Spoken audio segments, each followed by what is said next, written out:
afternoon, I'm Kim Baez. The search is over for a New Mexico State Police pilot and a hiker whose helicopter crashed Tuesday night.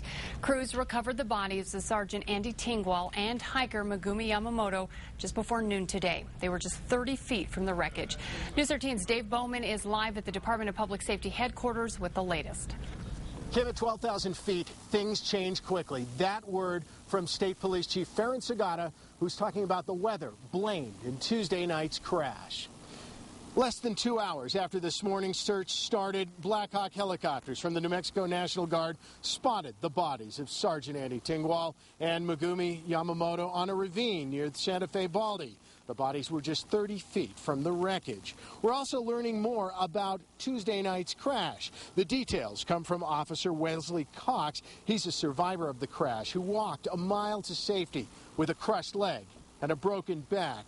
Cox says after the helicopter picked up the lost hiker Yamamoto, they could all see the lights of Santa Fe on the horizon and the crowds rolling in.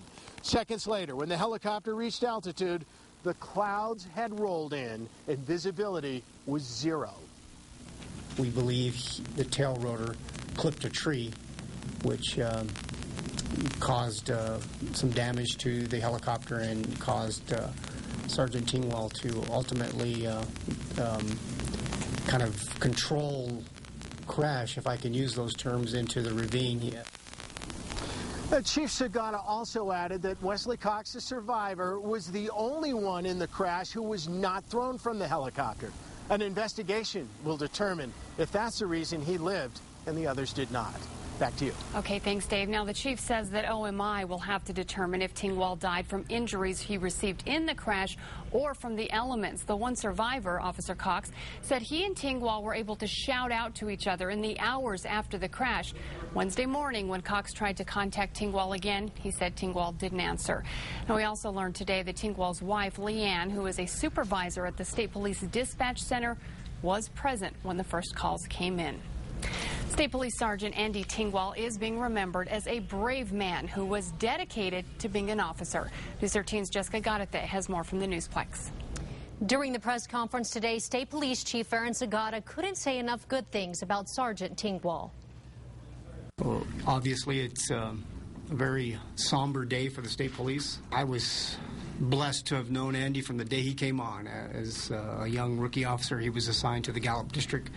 I was an assistant commander at that time, and he's a squared-away individual. He's a graduate of the New Mexico Military Institute in Roswell. Somebody committed to this organization, reliable. 5 years ago, Sergeant Tingwall told Chief Segotta he wanted to be a pilot. The two flew together often. Last month, the chief says Tingwall showed his incredible skills as a pilot when the two flew to Las Cruces. I asked Andy, which way are we going back? And he said, we're going to go back the way we came, Chief. And I said, you remember all those mountains? And he said, yeah, don't worry about it. We got the night vision goggles, and I tell you what, he did a tremendous job. We couldn't see anything outside of that helicopter, but he knew what he was doing. In March, Tingwall was awarded Officer of the Year for rescuing a man in an arroyo last summer. The chief says it's been a very difficult time for everyone on the force. We would spend a lot of time in the cockpit, he and I alone, just talking about things. And he'd reach over to me on more than one occasion, and he'd grab me by the shoulder, and he'd say, Chief. I said, what, Andy? I've got the best job in the world. And I truly believe that. I had nothing but confidence in that young man. Next Friday, Sergeant Tingwall is scheduled to get the State Police Medal of Valor for rescuing the man from the arroyo. Kim? Okay, thanks, Jessica. Now, Governor Bill Richardson has ordered flags to fly at half-staff in honor of Sergeant Tingwall. He said Sergeant Tingwall was a true hero, putting his life on the line while valiantly fighting to save somebody else's life. After rescuers recovered the remains, a remarkable thing happened. In a moving display of respect, law enforcement officers escorted the crash victims all the way to Albuquerque in a caravan that grew and grew. About a dozen cars started out from Santa Fe Airport in early afternoon. You can see 4 motorcycle escorts pacing a gray van, 2 in front, 2 in back, with about a dozen cars leading or following. On its way to Albuquerque, more cars joined the escort. We saw vehicles from Santa Fe, Bernalillo, Sandoval County Sheriff's Office, Taos, Albuquerque, and Santa Fe Police Departments, plus State Police, among others, along with many unmarked cars. Police closed I-25 for the final leg of the journey. The caravan ended at the office of the medical investigator at UNM. Meanwhile, Officer Wesley Cox, who walked out from that crash site yesterday, remains in the intensive care unit at Christus St. Vincent Hospital in Santa Fe. The hospital tells us that he is listed in serious condition right now. State Police Chief Faron Segotta told us yesterday that Cox did suffer internal injuries and hypothermia. He also told us today that his leg was badly injured, along with his ankle, and also he had some injuries to his back.